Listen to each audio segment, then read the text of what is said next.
Faith, thank you for joining me and agreeing to answer a couple of questions on International Women's Day. Just for everybody to know, and in all honesty, Faith is my niece and also a person who doesn't know it, but actually made me start really trying to use my platform to push forward DE&I, because at the time I thought she was going to be a lawyer, and then I looked at our profession and saw how terrible it was in relation to diversity, that I needed to do something because she was about to enter the profession.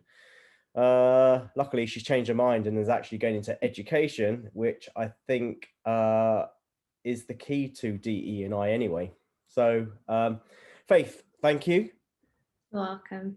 And as I told you, it's just a really simple couple of questions. So the first question is, what does International Women's Day mean to Faith? For me, I was just thinking about this question, and I was really thinking, like, although it's a celebration of all women, I think it's definitely a celebration of the women who have come before us and have really broken those barriers and, that glass ceiling for us, and has made it possible for us to go forward. And, someone that really inspired me in the last year was Kamala Harris. And I love when she talks about her mum and she says, you may be the first to do something, but don't be the last. And I think that's what's really great about International Women's Day, is that we all support each other in going forward, and it's not just about us, it's womankind as a whole. That's interesting. Kamala Harris is one of my heroes. And also that point about glass ceiling, which I was having a conversation with my colleague today about, do we need to break the glass ceiling or just get rid of the ceiling? Yeah.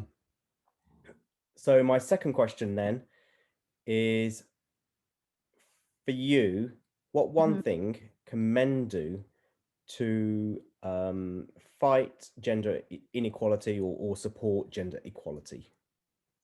I think the most important thing is education. And I think not just teaching girls that, you're equal and there's nothing that stops you, but I think it's really important to teach the younger generation of boys when they grow up, that we're all equal and we should respect women. And just because we look different or have different qualities doesn't mean that we're any less able than them. And I think that's really important, is starting education from the younger ages growing up, because that is our future society. Thank you for that insight. Can I ask you one more question? Yeah. What are you doing your dissertation on? And the domestic abuse and the new domestic abuse bill, and does it go far enough to protect women? And does it?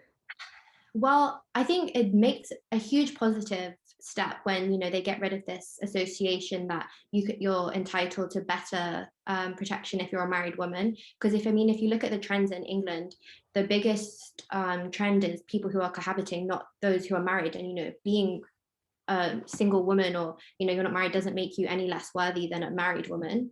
However, I think obviously there's a long way to go with protection. I mean, even with, for example, non-molestation orders, the police aren't enforcing it. Courts prefer property rights, for example, with occupation orders over the victim's rights. And I think just the way the court and the police look at domestic abuse needs to change.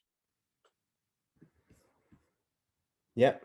And I'm looking forward to seeing that come out as a report that actually helps push things forward. So Faith, thank you so much. Good luck with your finals this year, and in educating our sons to be better. Yeah. Thank Thank you. you.